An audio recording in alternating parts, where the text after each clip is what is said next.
I will, ladies and gentlemen, try to comment in my contribution the relationship between the media and science. And my general conclusion, to start with the conclusion, is that, in fact, we can both do much better to present and to promote science, research, and innovation to the public. And this is, of course, not only the responsibility of the media, but also partly falls on the shoulders of science itself. But I would also include the government, but as well the non-government organizations. So, in fact, the entire society can do better in order to receive and develop a more appropriate understanding of what science means for our life. And let me say by the start that at the moment, the communication on science, by science and by the government, is in most countries not good enough.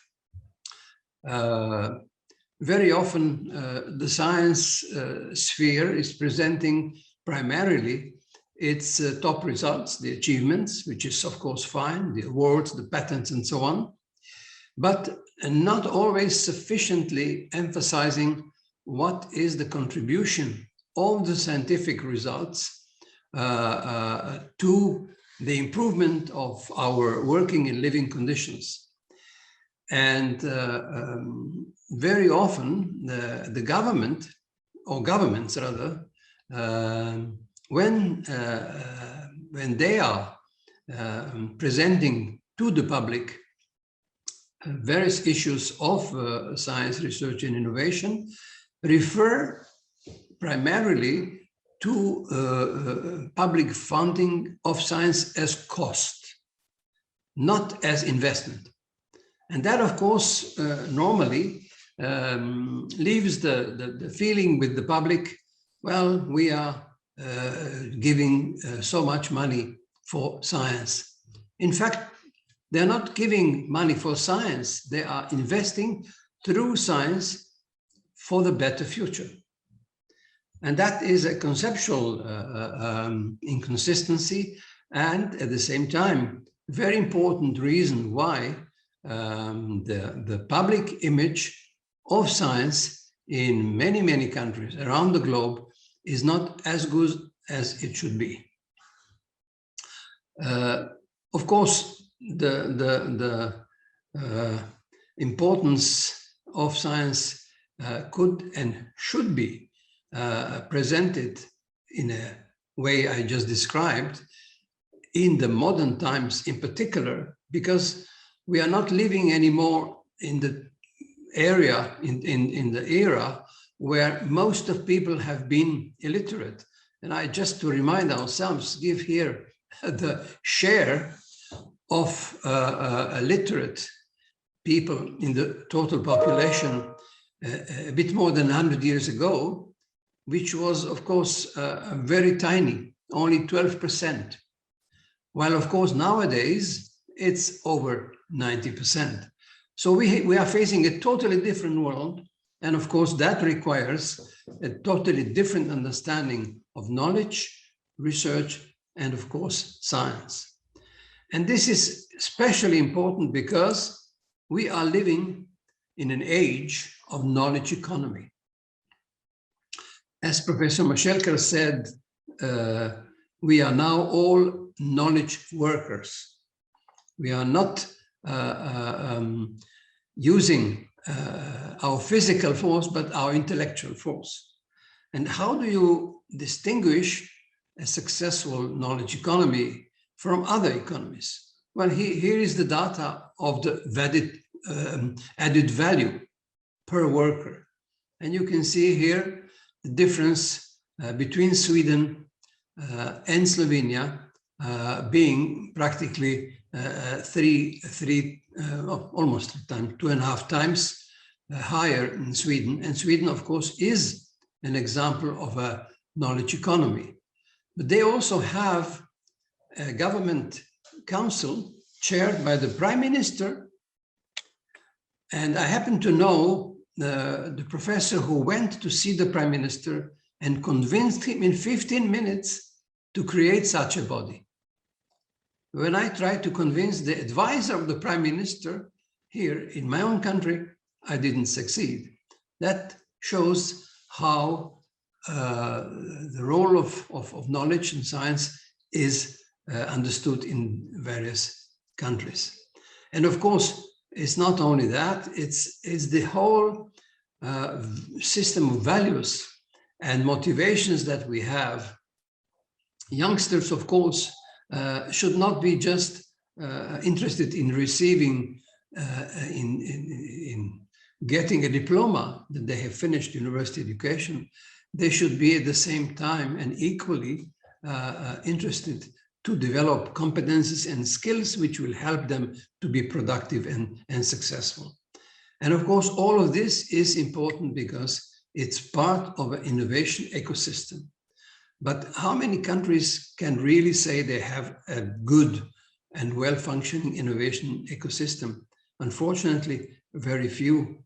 And that requires, of course, synchronized policies in many areas, from education, research, in technology, and of course, also in entrepreneurship.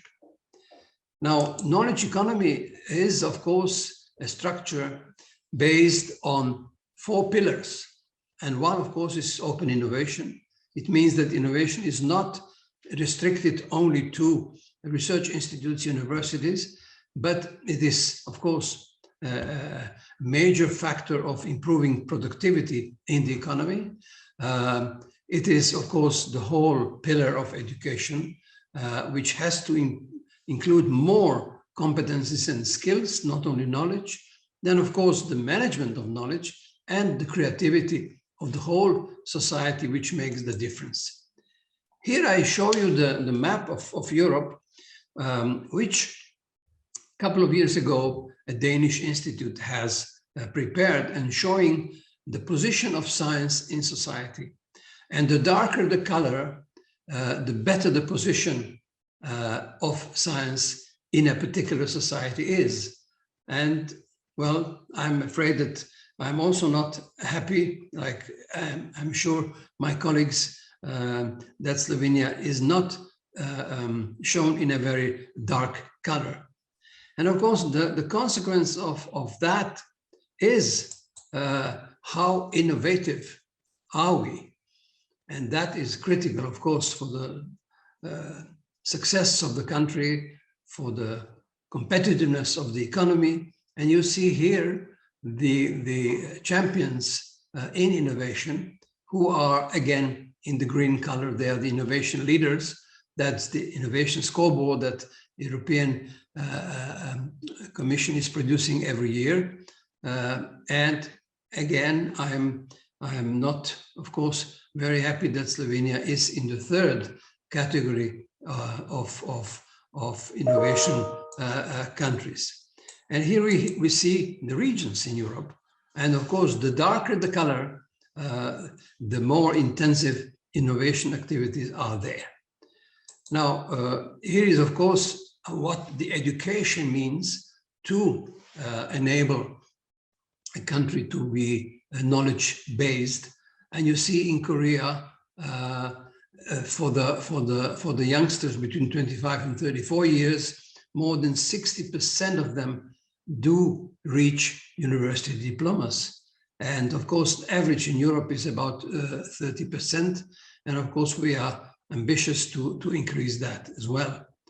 And here, just a quick look at what the innovation capacity makes for a country.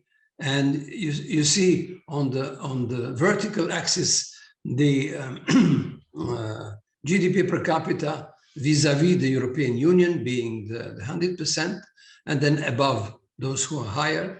And on on the horizontal axis, you see the growth in innovative performance. And you see Korea is the best placed country because they pay attention to all these areas. And of course, media are paying attention to that. And that, of course, certainly contributes. Now, unfortunately, also science is not critical enough in alerting the public and the government that being underfunded is a very bad investment for the future of any country.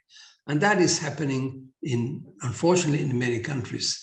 And that is not reflected in the media as it should be.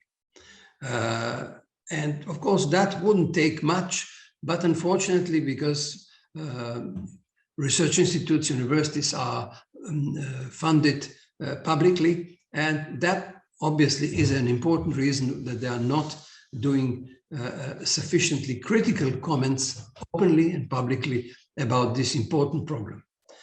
And finally, in an age where we have public opinion driven by the media, it is so important what is being presented.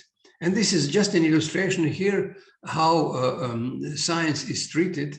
You see, recently when those data have been published about the ecological catastrophe in Sweden, only 9% of people did not believe what was said. And in America, in US, 47%, so almost half of the population do not trust what they hear being the result of science. And that, of course, is very, very worrying. Unfortunately, media, again, nowadays are very much influenced by the large financial centers, and they have very often short-sighted business interests, and that also influences their editorial policies. And what one could propose, of course, at the end is that they should be more proactive and present to the public what is the contribution of science to the economic, technological, and social progress of any society. And here, of course, the media have an important role, but as well as the government and other social actors. And let me stop here. My time has been spent. I thank you for your attention and wish the festival to go on successfully further on. Thank you so much.